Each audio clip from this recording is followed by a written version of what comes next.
हमने last video में rules पढ़े थे। मैट्रिक्स में ट्रांसपोज का रूल होता है कि ए आई जे का ट्रांसपोज ए जे आई के बराबर होता है।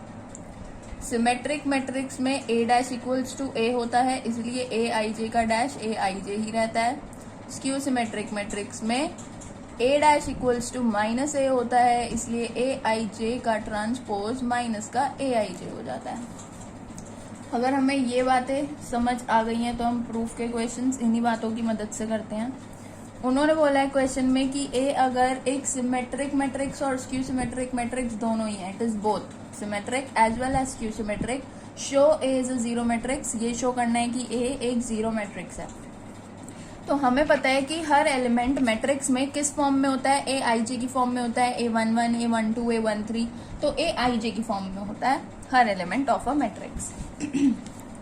अब उन्होंने बात की है ए कैसा एलिमेंट है, ए कैसी मैट्रिक्स है, एक सिमेट्रिक मैट्रिक्स है। सिमेट्रिक मैट्रिक्स दो चीजों की मदद से बनती है, ट्रांसपोज और सिमेट्रिक मैट्रिक्स, ये दो रूल्स लगेंगे। तो सिमेट्रिक मैट्रिक्स का रूल ये रहा ए आई जे का dash equals to A I जे।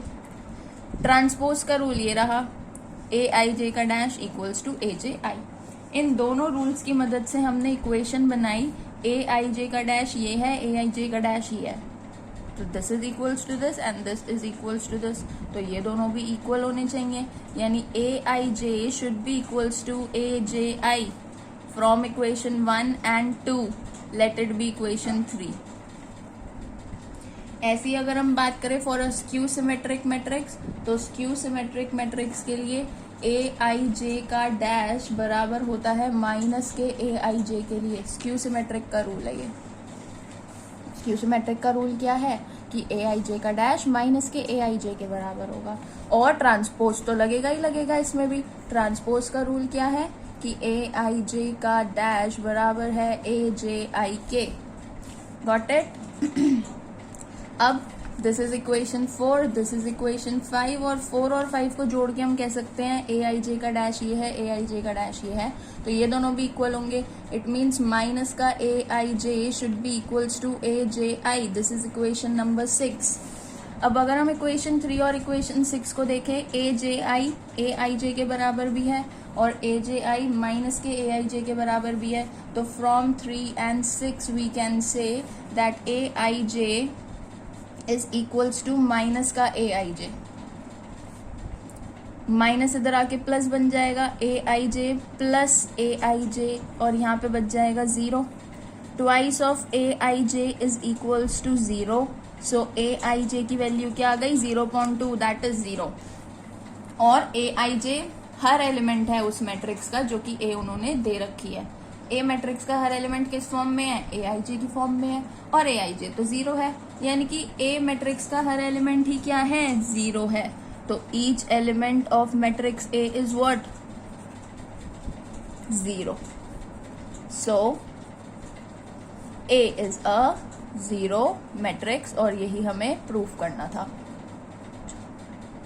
ठीक है, अब इनवर्स का एक क्वेश्चन की शॉर्ट ट्रिक कर लेते हैं। इनवर्स निकालना हमने 3x3 मैट्रिक्स का पीछे 2 वीडियोस में सीखा है।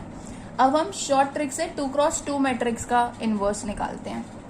फॉर एग्जाम्पल, मेरे को एक मैट्रिक्स दे रखी है 1, -2, 6 and 3। This is a 2x2 matrix. हम इसका इनवर्स निकालेंगे बाय अ शॉर्ट ट्रिक। ठीक है, अब शॉर्ट ट्रिक निकालने के लिए सबसे पहले, शॉर्ट ट्रिक लगाते वक्त हमें सबसे पहले डिटर्मिनेंट पता होना चाहिए इस ए मैट्रिक्स का। तो ए मैट्रिक्स का डिटर्मिनेंट निकाल लेते हैं सबसे पहले।